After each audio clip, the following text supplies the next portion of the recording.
ప్రస్తుతం ఉన్నటువంటి కూటమి ప్రభుత్వం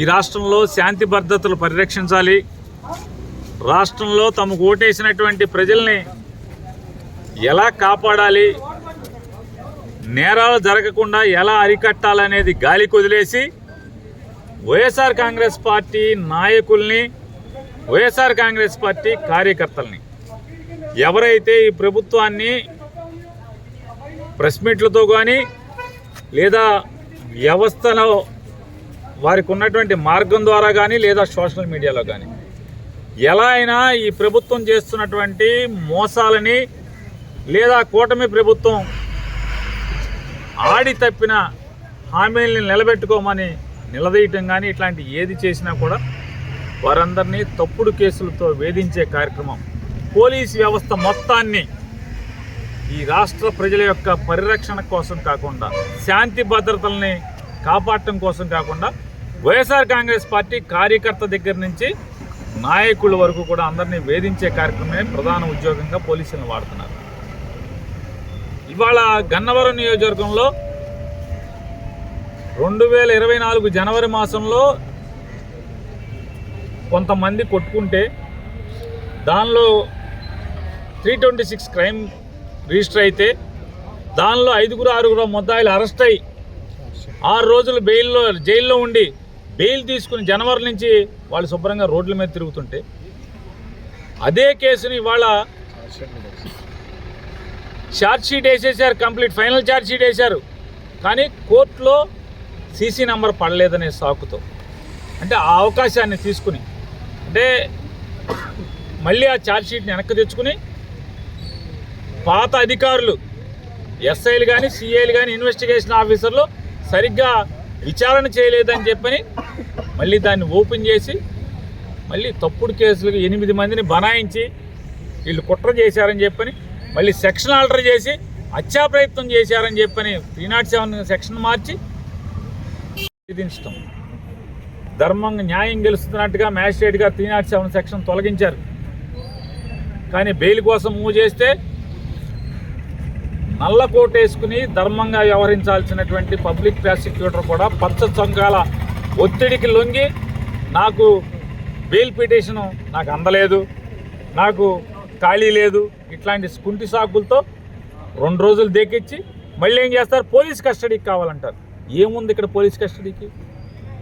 విచారణ అయిపోయింది, రెండోసారి విచారణ చేసావు, మళ్ళీ 10 నెలలు సంవత్సరం తర్వాత 10 నెలల తర్వాత మళ్ళీ దొంగ ముద్దాయిలుగా దొంగలను పెట్టావు, దొంగతనంగా ముద్దాయిలను పెట్టావు. వాళ్ళు అమాయకులను అందరం తీసుకొచ్చి ముద్దాయిలు చేస్తావు నువ్వు ఇవాళ. అంటే ఈ భారతదేశంలో అంబేద్కర్ గారు ఏదైతే ప్రజలకి స్వేచ్ఛా స్వాతంత్రాలు ఇచ్చాడో, హక్కులు ఇచ్చాడో, అన్నిటినీ కాలరాస్తూ తప్పుడు కేసులతో వేధించే పరిస్థితి. వైఎస్ఆర్ కాంగ్రెస్ పార్టీ జెండా లేదా జగన్ బొమ్మ పెట్టుకుని ఈ దేశంలో, ఈ రాష్ట్రంలో తిరిగే పరిస్థితి లేకుండా చేయాలని చెప్పని అడ్డగోలుగా పోలీసులను వాడతాం. ఈ రాష్ట్ర డీజీపీ గారిని కూడా ప్రశ్నిస్తున్నాను. ఇవాళ మీరు ఇన్ని తప్పుడు కేసులు రీఇన్వెస్టిగేషన్ మళ్ళీ ఓపెన్ చేసి ముద్దాయిలుగా మీరు పెడుతున్నారు కదా, పాత ఎస్ఐల్ని కానీ పాత సిఐల్ని కానీ ఎవరినన్నా మీరు సస్పెండ్ చేశారా, రిమూవల్ ఫ్రమ్ జాబ్ తీశారా? ఎలా తప్పుడు ఉద్యోగం చేశావు కదరా అని చెప్పని ఒక్కనన్నా మీరు చర్యలు తీసుకున్నారా? తీసుకోరు. ఎందుకు తీసుకోరంటే మీరు చేసే దొంగ పనులు కాబట్టి. తీసుకుంటే చెప్పాలి కదా, మీ వ్యవస్థ తప్పుడు వ్యవస్థ అయిందని, మీ వ్యవస్థలోని కొంతమంది వ్యక్తులు తప్పుడుతనంగా ప్రవర్తించారన్నప్పుడు చర్యలు తీసుకోరా అని అడుగుతున్నాను.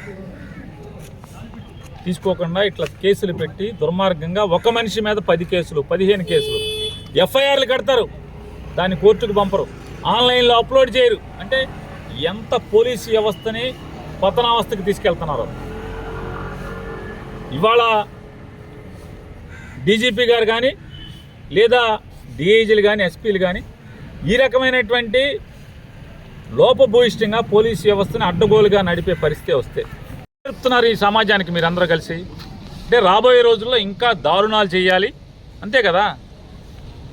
మీరు ఇటువంటి తప్పుడు స్కూల్ ఓపెన్ చేసి తప్పుడు పాఠాలు ప్రజలకు నేర్పితే మరి నెక్స్ట్ ఏం జరుగుతుంది?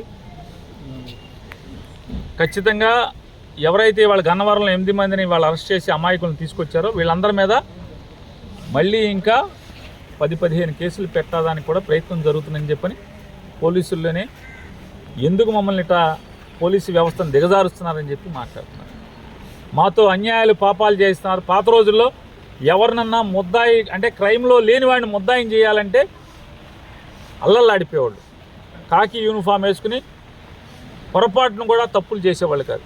కానీ ఇవాళ కాకి యూనిఫామ్ వేసుకుని పాపాలు తప్పులు చేసి తప్పుడు కేసులు కట్టే పరిస్థితుల్లో వ్యవస్థను నడపటం ఈ ప్రజాస్వామ్యానికే గొడ్డలు పెట్టింది.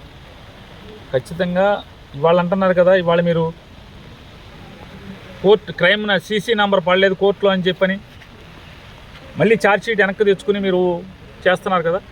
భవిష్యత్తులో ఈ అధికారులందరూ ఎదుర్కొనాల్సిన పరిస్థితి ఖచ్చితంగా వస్తుంది. చంద్రబాబు ఎన్నాళ్ళు ఉంటాడు? ఎవరికి అధికారం శాశ్వతం కాదు. అధికారం అయిన తర్వాత కొత్త ప్రభుత్వం ఇంకో ప్రభుత్వం మారినప్పుడు ఖచ్చితంగా ఎవరైతే ఇవాళ తెలుగుదేశం పార్టీకి తొత్తులుగా మారి కాకి బట్టలతో పసుపు చొక్కా వేసుకున్నట్టుగా ఉద్యోగం చేస్తారో, పైన కాకి చొక్కా లోపల పసుపు బనీను పసుపు అండర్వేర్ వేసుకుని పనిచేస్తున్నారు, ఖచ్చితంగా మీరు బాధ్యత పడాల్సి వస్తుంది. మీరందరూ కూడా చట్టరీత్యా డిపార్ట్మెంట్ పరంగా చర్యలు కూడా ఎదుర్కోవాల్సి వస్తుంది మీరందరూ కూడా.